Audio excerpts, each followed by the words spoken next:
counterpart, His Excellency Gary Conil, Prime Minister of the Republic of Haiti, I am reminded of a commitment made before the world.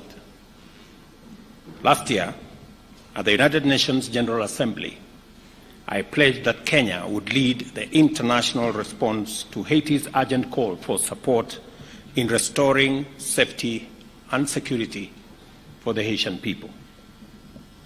I urged then the UN General Assembly to establish a framework to enable this vital mission to be undertaken. On 2nd of October last year, that framework was realized when the Security Council authorized the deployment of the multinational security support mission to Haiti. Kenya immediately answered this call. On 24th June this year, I had the honor of flagging of the first contingent of Kenyan officers, followed by a second deployment shortly thereafter, bringing the current total deployment to nearly 400 security officers. Already, this mission is showing positive results, restoring hope, and providing a glimpse of stability that lies ahead. Our meeting today marks a significant step as we reaffirm our commitment to peace, progress, and partnership. I am pleased to announce that an additional 600 Kenyan police officers are completing their pre-deployment training and will be ready for duty next month. Our officers are working closely with the Haitian National Police to restore order, protect critical infrastructure, and create safe spaces where Haitians can thrive. In collaboration, they have already recaptured key sites: the General Hospital, the National Palace, and other critical infrastructure. This process stands stark in contrast to the uncertainty that once prevailed around any meaningful deployment in Haiti. I commend the demonstrated professionalism of the MSS and urge them to remain steadfast in discharging their responsibilities. The conduct of MSS is a testament to the integrity of Kenya's security deployment within the country and around the world, which I am certain is one of the reasons Kenya was yesterday elected to serve at the UN Human Rights Council for the period 2025 to 2027. When I visited the Multinational Security Support Mission in Port-au-Prince on September 21st this year, the commander and his Haitian counterpart spoke of the positive momentum that has weakened the stronghold of gangs over the country and generated optimism for better days ahead in Haiti. Today, with Prime Minister, we discussed ways to sustain and build on this momentum, and this is the battle that we can win if our friends stand resolute in solidarity with Haiti. The conversation I've had this morning with Prime Minister Conil paints a brighter future, because between me and him and our security people, we believe the situation in Haiti is winnable. And we are asking the international community to match their commitment, their pledges, with the necessary action for us to be able to complete the task ahead of us. Kenya and Haiti, therefore, stand united in calling on the international community to urgently rally behind this mission. And the operation word here is urgently. We have a window of success that is evident from the operations that have been carried out already. And without wasting time, when resources are made available, there will be demonstrable progress on securing critical infrastructure, critical spaces for people to return to their homes. I must congratulate the President of El Salvador, who a few days ago signed into this program and is providing critical support. I will be speaking to him later for us to build a bigger collaboration with Bahamas, CARICOM, Canada, and of course the US in driving this multinational security support mission towards the intended mission that we all set out to achieve. The adoption by the UN Security Council of Resolution 2751 on 30th September 2024, extending the term of the multinational security support mission by another 1 year, signals strong global support. But however, words and pledges must be merged by concrete action. We therefore strongly implore our global partners to accelerate their contribution to the personnel, logistics, and financial resources necessary to sustain, expand, and complete this mission. Beyond security, we have also identified areas for collaboration in trade, tourism, cultural exchange, and to achieve lasting change, we must invest in economic growth and social connectivity. This is why Prime Minister Cornell and I discussed concrete steps to enhance trade and boost investment between our two nations. We envision a future where Kenya and Haiti, as well as the larger Caribbean region, are linked not only by shared values of democracy and rule of law, but also by dynamic economic exchanges to create jobs, spur innovation, and uplift communities. As we work together, we reaffirm our commitment to multilateralism as a powerful force for good.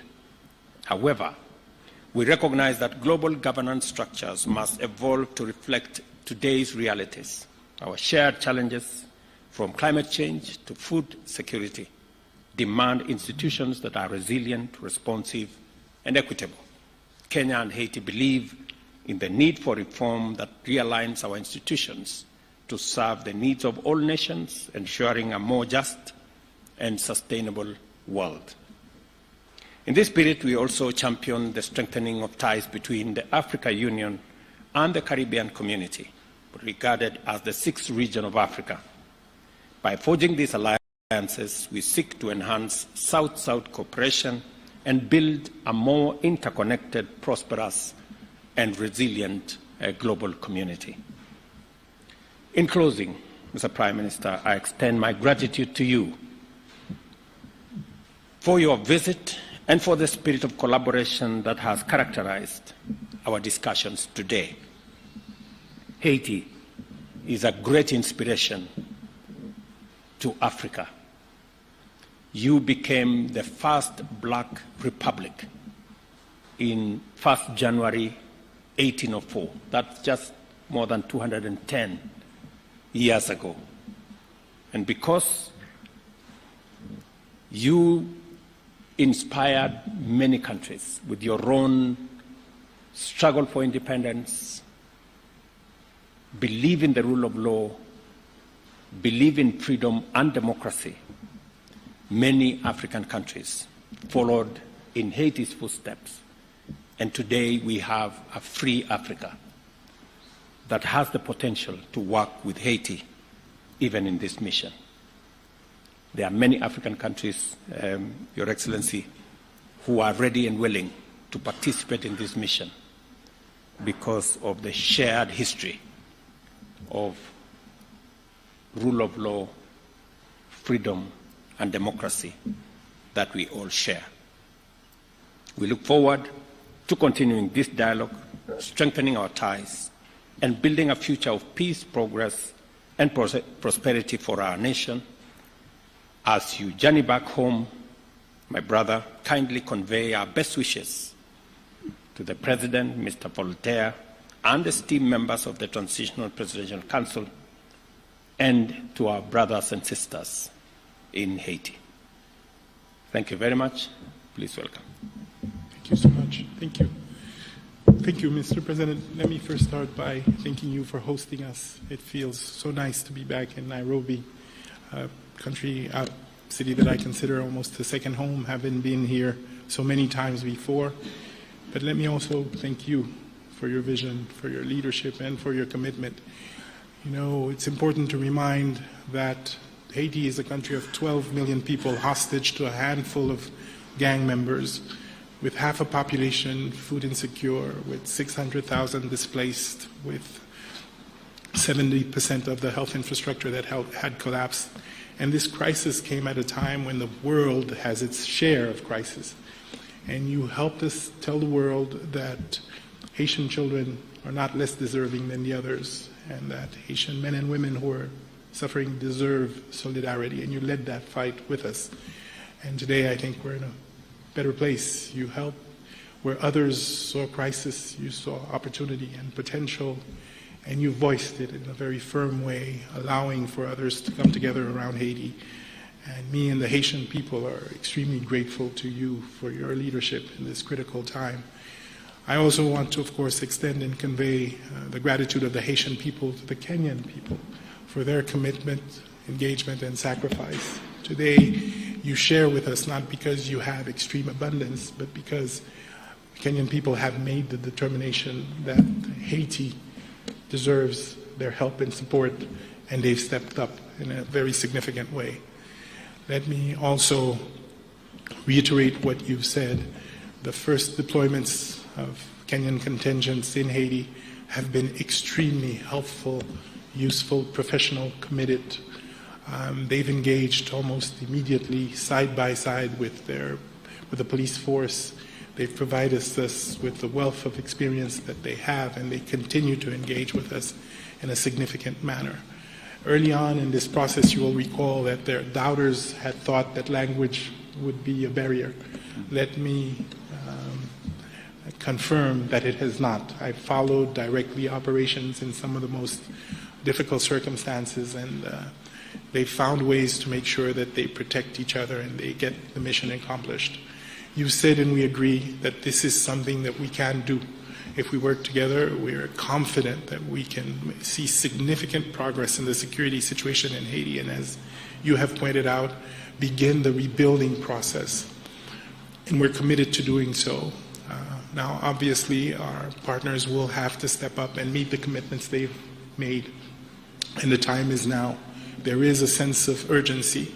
The progress that we're seeing is contingent on us continuing to provide the Haitian people with the relief that is desperately needed, and of course, that will only happen if the many commitments that were made by the international community actually materialize. So I'm also here to make a plea to our friends from other countries to come back to the commitments they've made and to ensure that as urgently as possible, they're able to make sure that the mission is fully funded. They're able to make sure that the police force and the contingent from Kenya have the resources they need to be able to be fully operational, and that already we're looking at the consolidation and the early recovery and the investments that are necessary to rebuild the schools, the health institutions that will sustain whatever progress we made. I can quote here the commander of the Kenyan troops in Haiti, with which I have regular meetings, when he tells me, Prime Minister, this is winnable. This is winnable. And that, of course, has inspired us all. In the next few days and weeks, we will continue to build on this progress. We've established an electoral council that will be installed. We've been able to reopen our schools. We're seeing progress in the security front as well. Obviously, the gangs are reorganizing to make it more difficult, but we're ready and we'll be steadfast. We're using our assets more effectively. We're looking at new relationships with others who may be willing to engage. We're going to see how we provide a more integrated approach solution, which would include disarmament, which would include better communication, which will include all the integrated and well thought through interventions that are usually required to address these kinds of security situations. But obviously, an effective repressive force will continue to be an essential component of that. And let me tell you that just last week we had this incredible violent event led by a gang in the northern part of Port-au-Prince, and quickly the police and the contingent were able to deploy by road within really virtually hours to make sure that the city in question was quickly protected, and that we would have the appropriate level of response to make sure that we address the situation. So this is to say that the Haitian people now have hope in what can be achieved. It is, of course, a cautious optimism. They will expect us to do more, and they deserve more. They've suffered now for months. Hundreds of thousands still cannot go home. The infrastructure needs to be rebuilt very quickly, but they trust that the government and its partners are doing the right things, and of course, with the presence of the force, they can start to see a light at the end of the tunnel, and that I think we need to build on as quickly as possible. So again, thank you, Excellency, and please do convey through you our gratitude to the Kenyan people for that act of solidarity, and I can tell you that it will not be lost. Thank you very much. With your permission, we'll take a few questions. Members of the press, if we may start with your name, the media house you represent, and then let's stick to one question so that we may open up for more. We'll start with Joy from Al Jazeera, then we'll follow suit. Joy from Al Jazeera. Thank you very much, Prime Minister and Your Excellency President Ruto. Our question is in regards to the latest attack and what has been done to safeguard the Kenyan officials who are assisting in the mission. And question number two is, it's actually an opinion where I feel like the partners, international partners, have delayed the funds, and there's fear that the mission could be stalling. Is that correct to assume?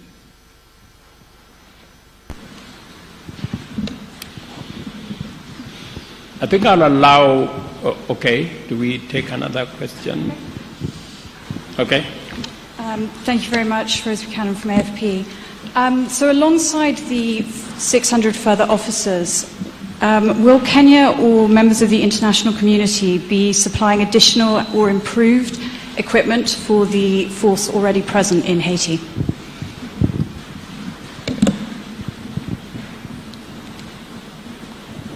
Okay, you can take those ones first, or thank you very much. I think I will allow Prime Minister to respond to the first question because he has the latest information on the attack that, and as you've heard him speak to it, the response was the fastest that could have been assembled in a long time. As we talk, both the Haitian police, who are doing a wonderful job, alongside our multinational security support mission of officers from Kenya, are already in that region. I'm informed that it's a region 2 hours drive from Port-au-Prince, a region that for a very long time has been held hostage by criminals and gangs. But today we have a foothold and a footprint of both the Asian police and the Kenyan contingent in that place. As to your question as to what is being done, I think everything is being done to make sure that we minimize casualties of both our security men and civilians, even as we deal with the criminals. And on the question from FP on what additional is being done. Prime Minister just came out of UAE, who have committed to support this mission. El Salvador, as I told you, on the 3rd, which is just a week ago, also signed in to provide capabilities for the support for the multinational security mission. There are other consultations that are going on. Additional equipment have been provided. Additional air support has been provided thanks to Prime Minister's goodwill and coordination. So there is a lot more that is happening. Yes, we can do more, and the partners need to step up. That is correct. We have commitments that have been made by our global partners, and it is my position, alongside that of Prime Minister here, that every partner should, this is the moment to step up, and this is the moment to provide that critical support for us to be able to undertake the exercise at hand. Prime Minister. Thank you, Mr. President. I think you've covered it extremely well. A few days ago, a ruthless gang murdered and assassinated over 70 people, including men, women, and children, northern part of Haiti, which was a senseless crime. And as I said, within hours, we were able to not only deploy, but this time we were able to deploy significant numbers by road, which we hadn't been able to do. But second, and even more important, we're able to deploy and stay. So this is no longer a reactive, temporary mission. It has become a mission to the end, to make sure that we can actually regain a level of safety that's acceptable in the region. Now, there's still a lot going on, and I don't want to by any means describe this as being done or easy, but the work is being done house by house, neighborhood by neighborhood, to ensure that these people, the people of the Atamanite region, can once and for all find peace. And I think the President has rightly stated that every operation is well thought through with the Kenyan team on the ground and the police force to ensure the greatest amount of security for the troops that will engage in these different combats. Now, obviously, this always comes with a level of risk, but we're confident that we do everything we can every time to make sure that we're protected. And as I think, as the President has mentioned, coming out of New York, we had very constructive meetings with several partners. We're seeing new engagements. The EU, for example, has doubled its commitment. We're seeing new partners come in and make new commitments. We're talking to Brazil as well, Mexico as well. As was stated, Salvador has recently, on the 3rd of October, recommitted. But you're right, we would like to see a quicker response.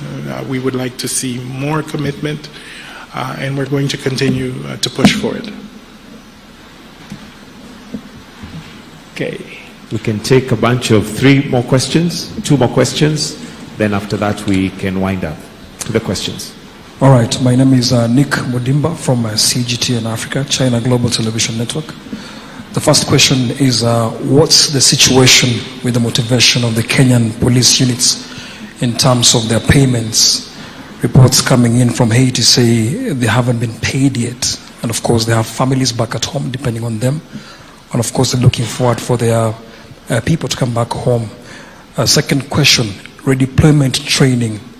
What have the current officers learned in Haiti that are actually instilling the same ideologies, survival tactics to the current ones yet to travel to Haiti? And also, which units are these that are actually joining the others in Haiti? Thank you. Your Excellencies, my name is Melita Oletenges for Citizen TV.